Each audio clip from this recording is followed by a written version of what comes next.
Kila mwaka Baraza la Wakimbizi la Norway huchapisha ripoti ya sehemu zenye mizozo ya wahamiaji zilizotelekezwa zaidi ulimwenguni, na hii huangazia shida za watu ambao mateso yao hayatokei kwenye vichwa vya habari vya kimataifa, ambao hupokea msaada mdogo au kutopokea kabisa, na migogoro ambayo haijawahi kuwa kitovu cha juhudi za diplomasia ya kimataifa.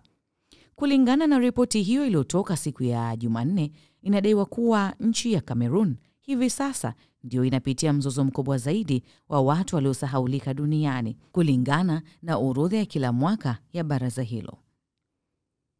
Orodha hiyo imeorodhesha nchi 10 zilizotelekezwa zaidi katika mwaka 2024 kulingana na vigezo vitatu. Cha kwanza ni ukosefu wa ufadhili wa kibinadamu, ukosefu wa umakini wa vyombo vya habari na ukosefu wa mipango madhubuti ya kisiasa.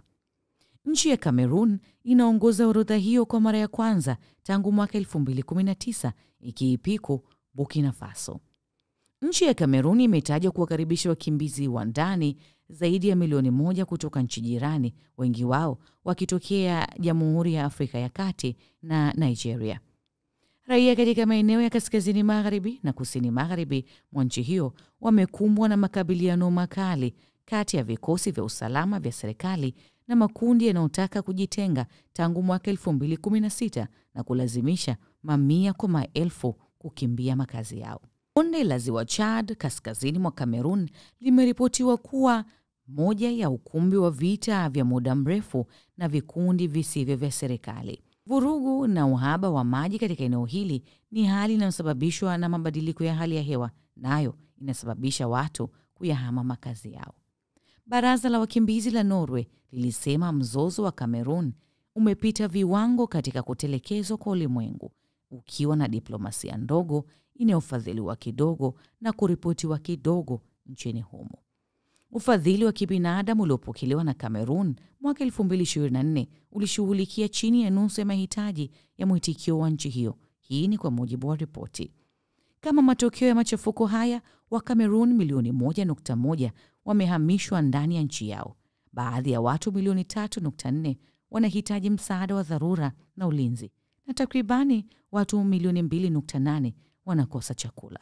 Mnamo mwaka 2024 ni asilimia 45 tu ya mpango wa kukabiliana na mpango wa kibinadamu wa Cameroon ulifadhiliwa, ikimaanisha kuwa chini ya nusu ya mahitaji ya kibinadamu nchini humo yalikuwa yakifikiwa. Kulingana na ripoti ya NRC, kufikia Mei 2025 ni asilimia 10.6 ya mpango wa kukabiliana na misaada ya kibinadamu kwa nchi hiyo ndiyo imefadhiliwa. Na hali hii inaweza kuwa mbaya zaidi, kwani baadhi ya wafadhili wakuu wanapunguza bajeti ya misaada ya nje, ikiwa ni pamoja na nchi ya Marekani na nchi kadhaa za Ulaya.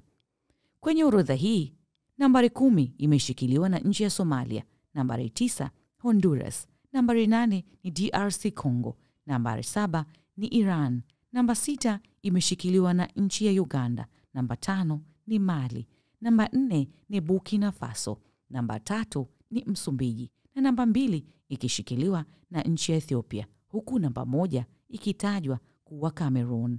Hii ni orodha ya nchi 10 ambazo Baraza la Wakimbizi la Norway, yani NRC, imetaja